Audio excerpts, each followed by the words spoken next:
आज प्रिपेयर करते हैं अपने यूनिट 2 मनी एंड बैंकिंग। ये यूनिट आपकी कितने मार्क्स की आ रही है एग्जाम में? 6 मार्क्स की, ठीक है। और इस 6 मार्क्स के लिए इस यूनिट में 2 चैप्टर हैं, मनी और बैंकिंग।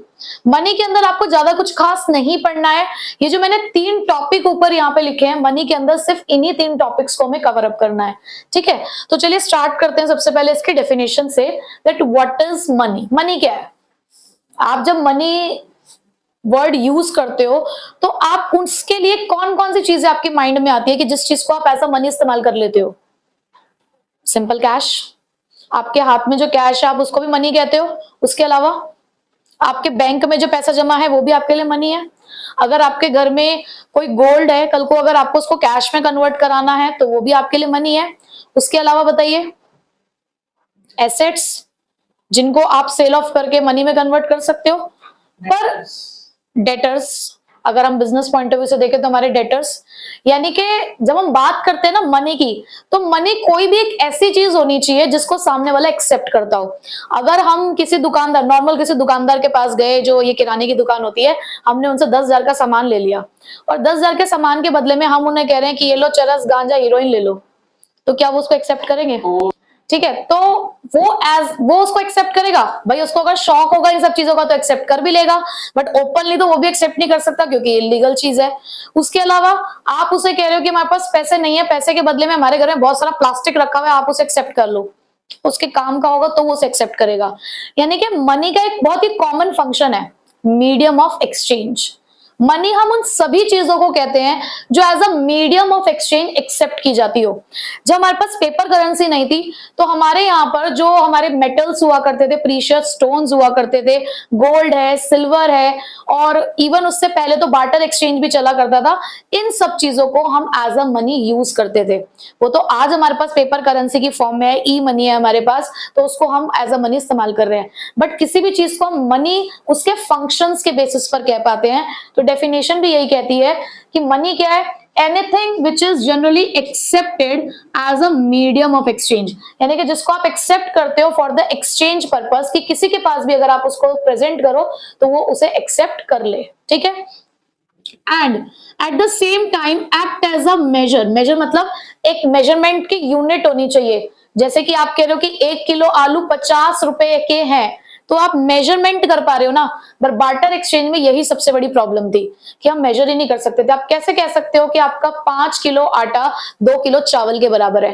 कुछ है इसके ऊपर कोई क्राइटेरिया था? नहीं, वो तो हम अपनी मर्जी से ये सब चीजों को कर रहे थे, तो कोई वहां पर मेजरमेंट की यूनिट नहीं थी। उसके अलावा and store of value, money वो भी चीज है जिसको आप स्टोर करके रख सकते हो। बार्टर एक्सचेंज में ऐसी बहुत सारी चीजें थी जिसको हम स्टोर नहीं कर पा रहे थे।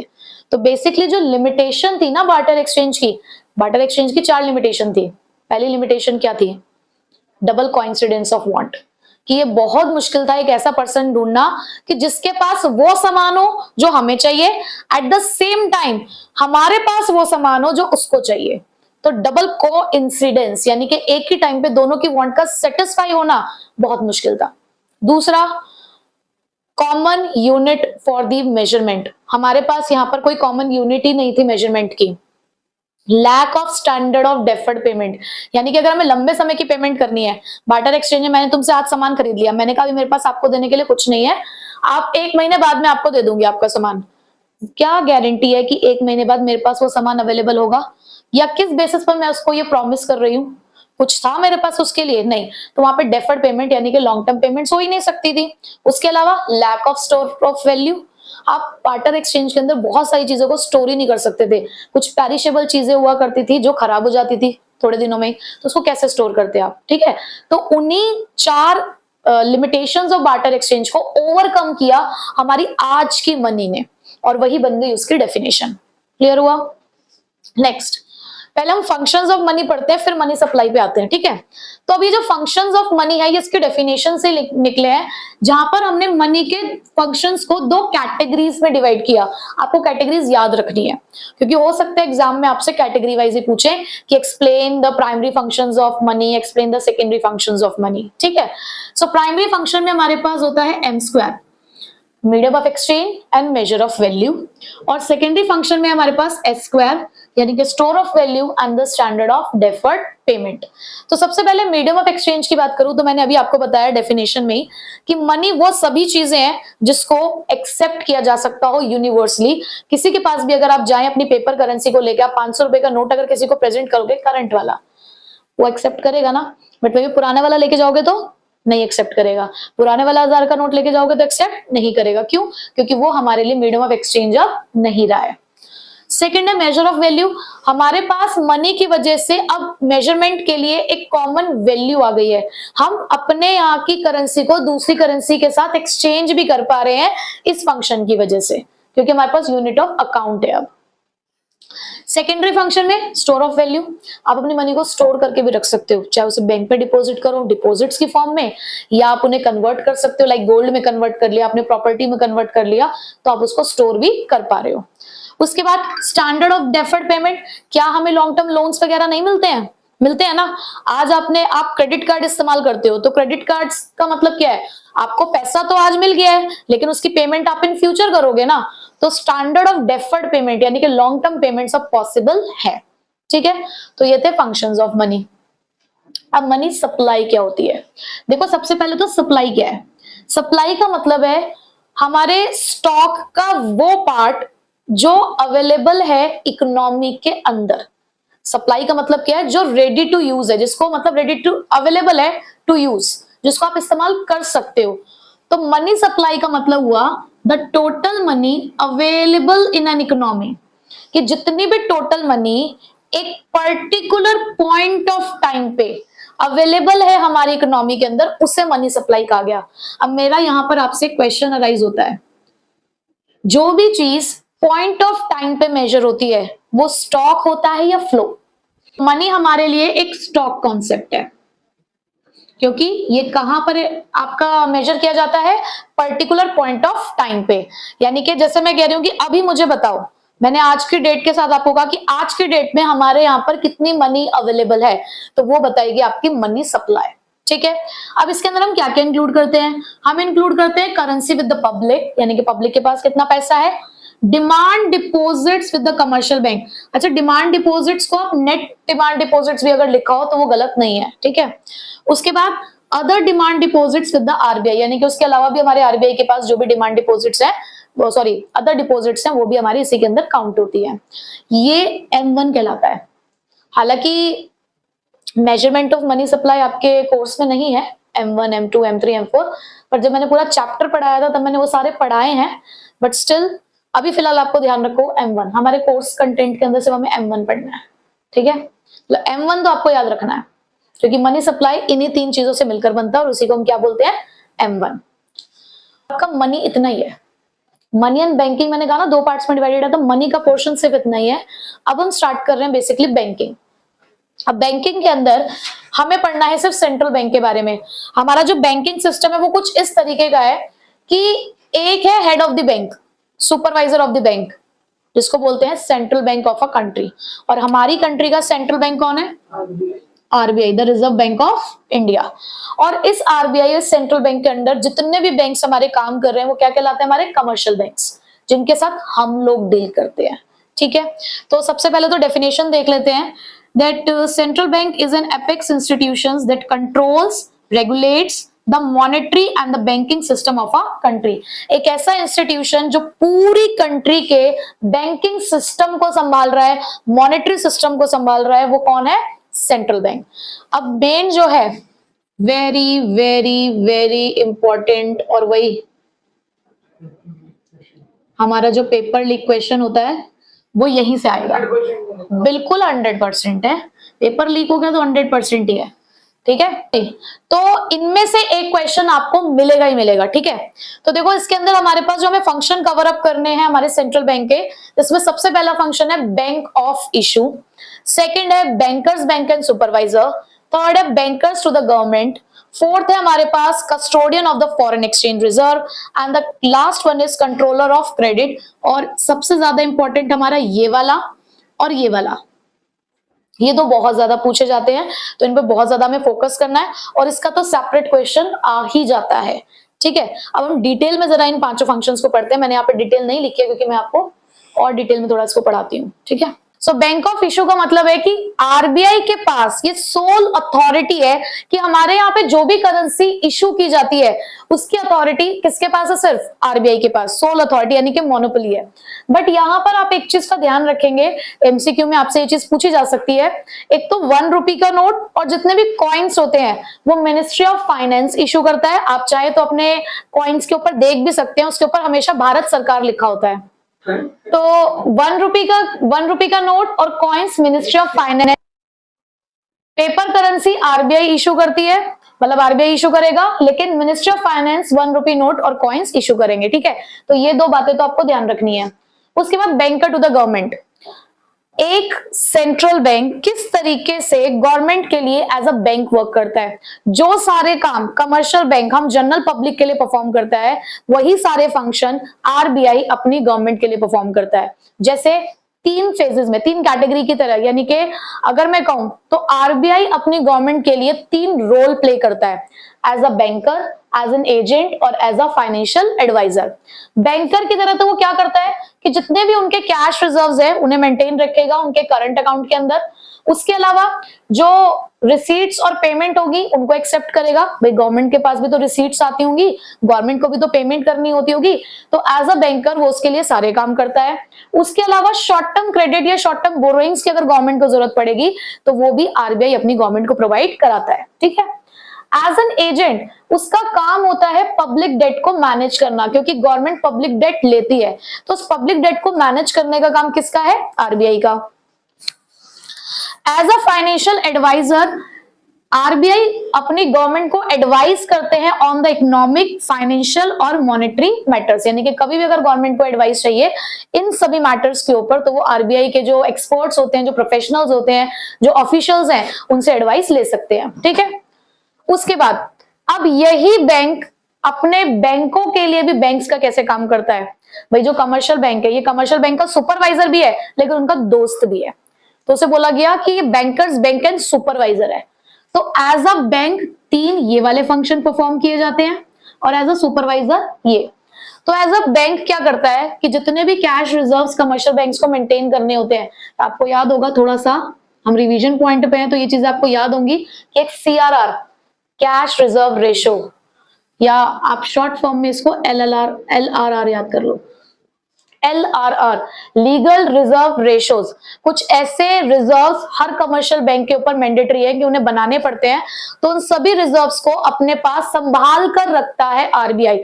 कस्टोडियन का मतलब होता है रखवाला, जो आपके सामान की रखवाली कर रहा है, तो वो आपके कैश रिजर्व्स को अपने पास संभाल के रखता है। उसके अलावा लेंडर ऑफ लास्ट रिजॉर्ट, डूबते को तिनके का सहारा, आखिरी रास्ता, कि जब हमारे कमर्शियल बैंक को कहीं से कोई मदद नहीं मिलती, उसे कहीं से पैसा नहीं मिल रहा है, तो सेंट्रल बैंक अपने कमर्शियल बैंक्स की मदद करते हैं और उनके जो बिल्स ऑफ एक्सचेंज होते हैं उनको डिस्काउंट कर देते हैं।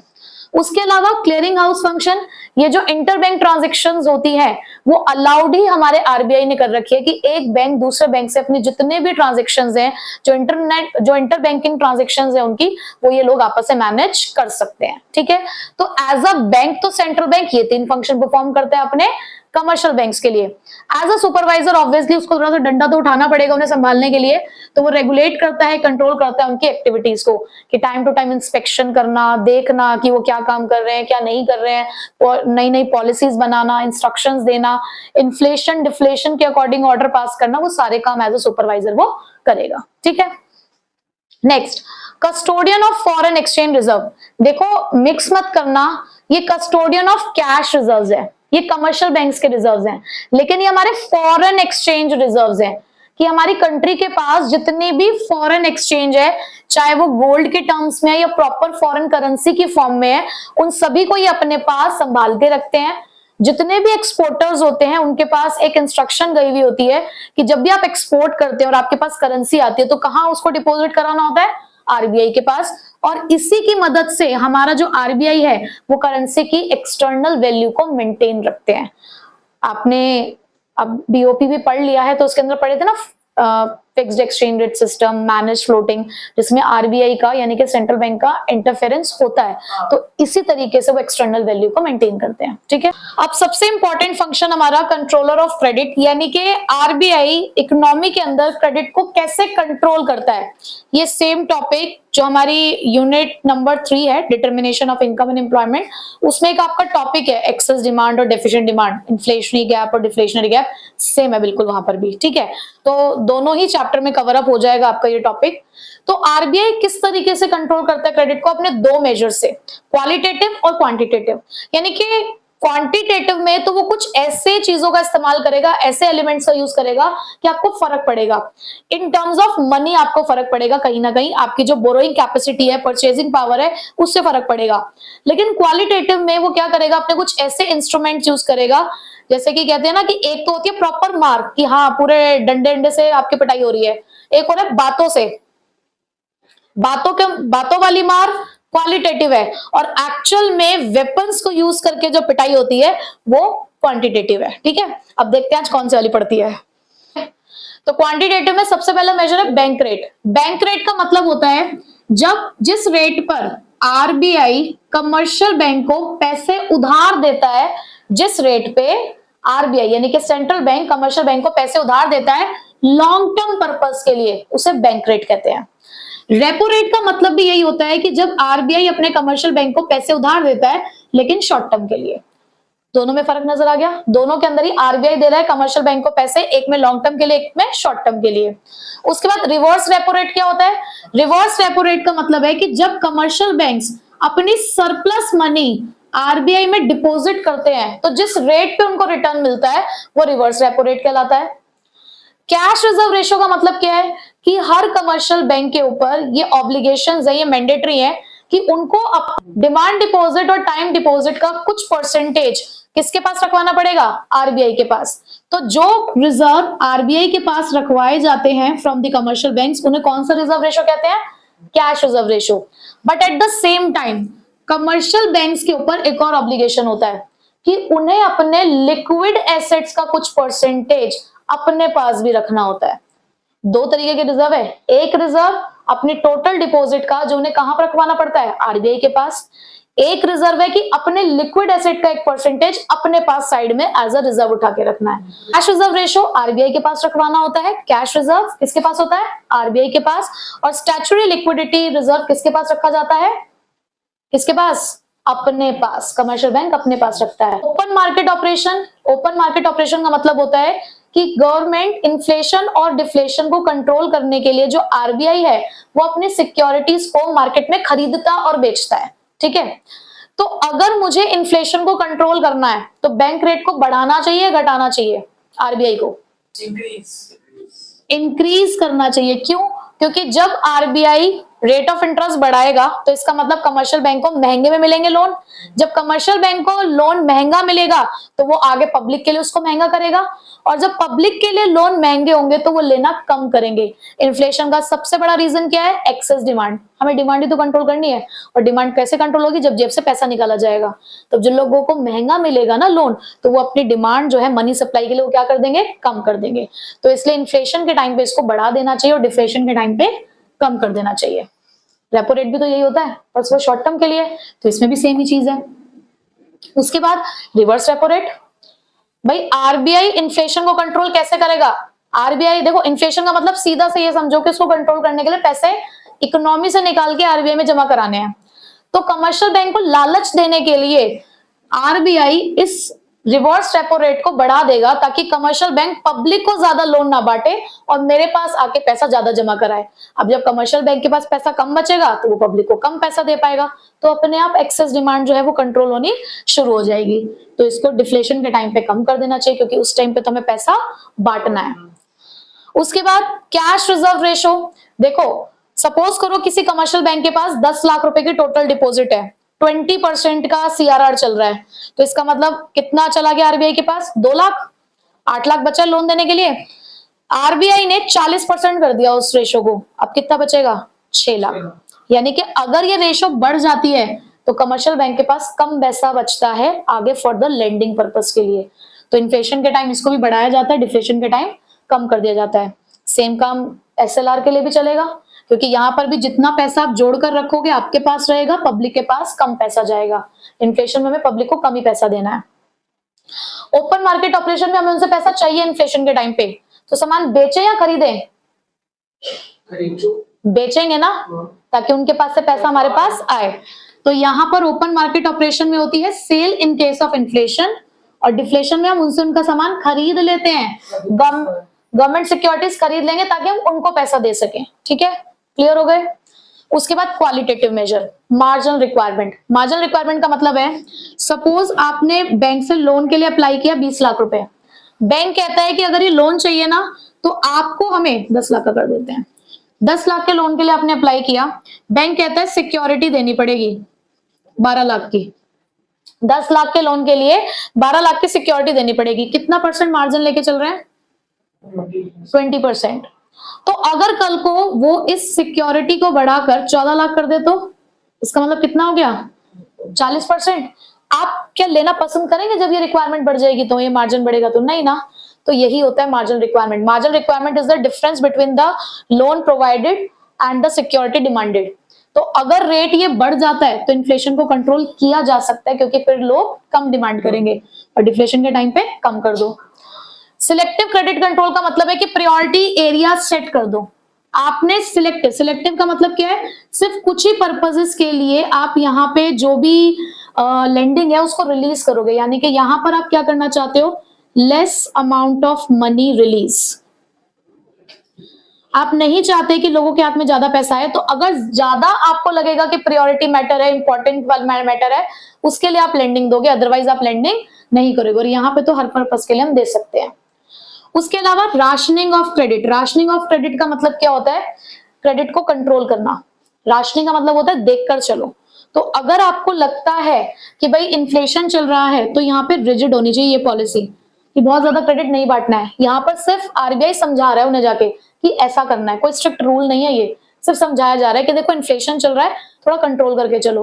लेकिन यहाँ पे जो हमारा RBI होता है वो लिबरल हो जाता है कि कोई बात नहीं, लोग पैसे मांगने के लिए आ रहे हैं, उन्हें दे दो, जरूरत है, क्योंकि इकोनॉमी में क्या चल रहा है? डिफ्लेशन।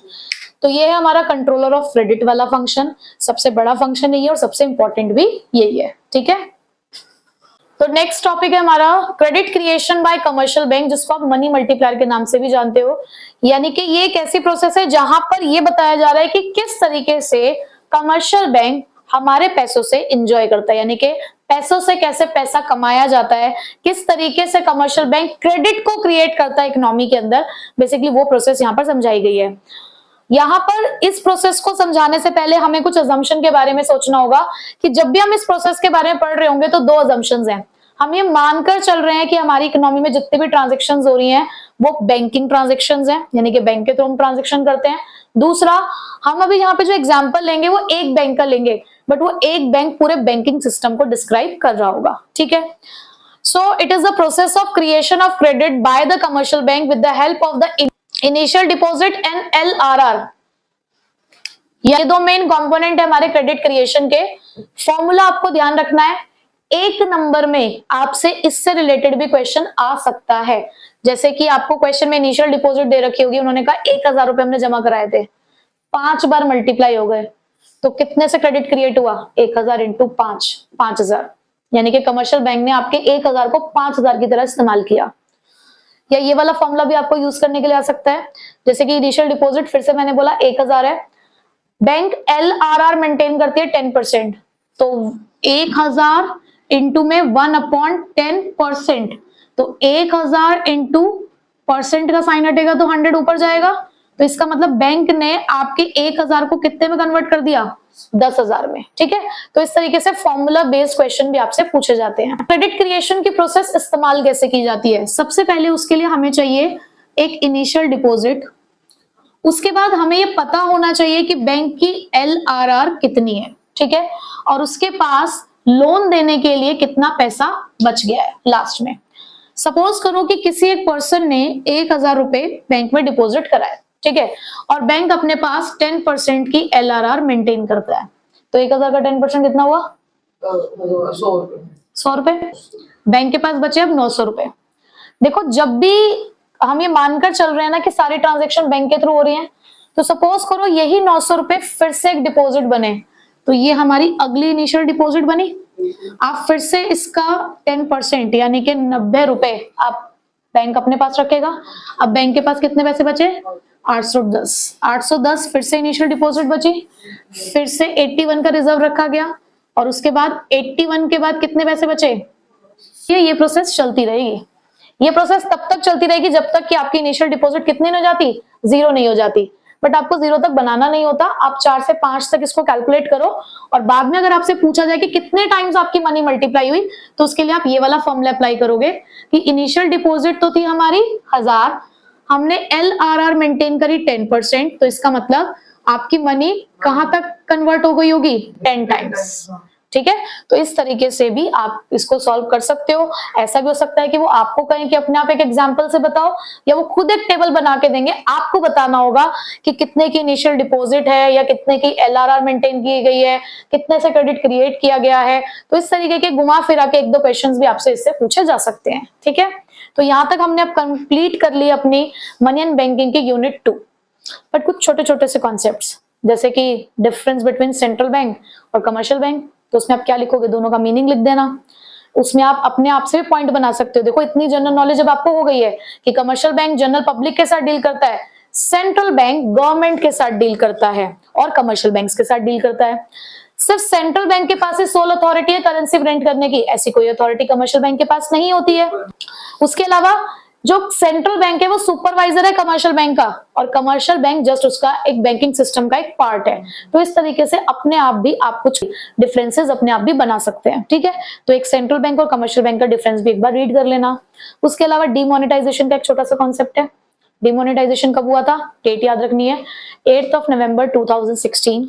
क्या हुआ था उस दिन? 500 और 1000 के नोट, यानी कि जो हमारे हाई डिनोमिनेशन नोट्स थे, इनको नॉन लीगल टेंडर डिक्लेयर कर दिया गया था, जिसके बाद इस मनी को इस्तेमाल नहीं किया जा सकता था। ठीक है, जिसकी वजह से 80% ऑफ दी मनी हमारी क्या हो गई थी, जो सर्कुलेशन में थी, एक तरीके से रद्द हो गई थी। ठीक है, जिसके लिए बैंक ने आपको क्या दिया था? एक ऑफर दिया था कि आप अपने पैसे को बैंक में डिपॉजिट करा के उस मनी को कन्वर्ट कर सकते हो। ठीक है, तो बस यही हमारी मनी एंड बैंकिंग के यूनिट 6 मार्क्स की।